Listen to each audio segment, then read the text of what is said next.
আবারও বিশ্ব রাজনীতিতে আলোচনার কেন্দ্রে রাশিয়া।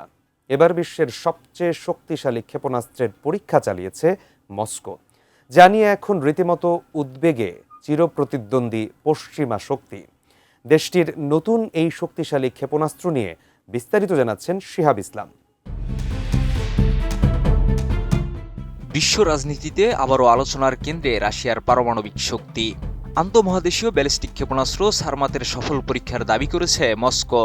প্রেসিডেন্ট ভ্লাদিমির পুতিন বলছেন, এটি বিশ্বের সবচেয়ে শক্তিশালী ক্ষেপণাস্ত্র, যা যে কোনো ক্ষেপণাস্ত্র প্রতিরক্ষা ব্যবস্থা ভেদ করতে সক্ষম। বিশ্লেষকদের মতে এই পরীক্ষা শুধু সামরিক সক্ষমতার প্রদর্শন নয়, বরং পশ্চিমা বিশ্বের প্রতি একটি কৌশলগত বার্তাও। রাশিয়ার রাষ্ট্রীয় টেলিভিশনে প্রচারিত ফুটেজে দেখা যায়, কৌশলগত ক্ষেপণাস্ত্র বাহিনীর কমান্ডার সের্গেই কারাকায়েভ প্রেসিডেন্ট পুতিনকে ক্ষেপণাস্ত্র পরীক্ষার সফলতার বিষয়ে অবহিত করছেন। রাশিয়ার দাবি অনুযায়ী সারমাত ক্ষেপণাস্ত্র পারমাণবিক ওয়ারহেড বহনে সক্ষম এবং এর ধ্বংস ক্ষমতা পশ্চিমা বিশ্বের যে কোনো ক্ষেপণাস্ত্রের তুলনায় কয়েক গুণ বেশি। নতুন বাংলাদেশ গড়তে এলো জুলফিকার স্টিল। জুলফিকার স্টিল। আল জাজিরার তথ্য মতে সারমাত সাব অরবিটাল ফ্লাইটে সক্ষম, ফলে এর পাল্লা ৩৫,০০০ কিলোমিটার বা ২১,৭৫০ মাইলেরও বেশি।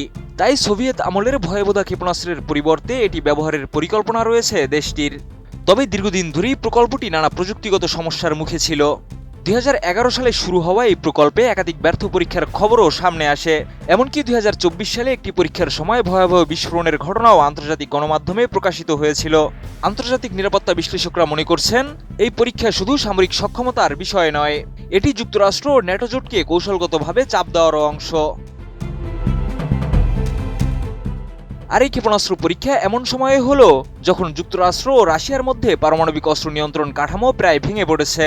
দুই দেশের মধ্যে শেষ বড় চুক্তি নিউ স্টার্টের মেয়াদ শেষ হয়েছে। ফলে অর্ধ শতাব্দীরও বেশি সময় পর বিশ্বের দুই বৃহত্তম পারমাণবিক শক্তি এখন কার্যত কোনো কার্যকর অস্ত্র নিয়ন্ত্রণ ব্যবস্থার বাইরে। বিশেষজ্ঞদের আশঙ্কা, এতে নতুন করে অস্ত্র প্রতিযোগিতা শুরু হতে পারে। শুধু সারমাত নয়, রাশিয়া ইতিমধ্যে অ্যাভানগার্ড হাইপারসোনিক গ্লাইড ভেহিকেল, ওরেসোনিক মাঝারি পাল্লার ব্যালিস্টিক ক্ষেপণাস্ত্র এবং পসাইডন আন্ডার ওয়াটার পারমাণবিক ড্রোন সহ একাধিক নতুন অস্ত্র ব্যবস্থার উন্নয়ন চালিয়ে যাচ্ছে।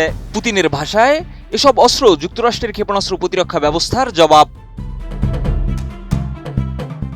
বিশ্লেষকদের মতে, ইউক্রেন যুদ্ধের প্রেক্ষাপটে রাশিয়ার এই সামরিক বার্তা বিশ্ব রাজনীতিতে নতুন উদ্বেগ তৈরি করেছে।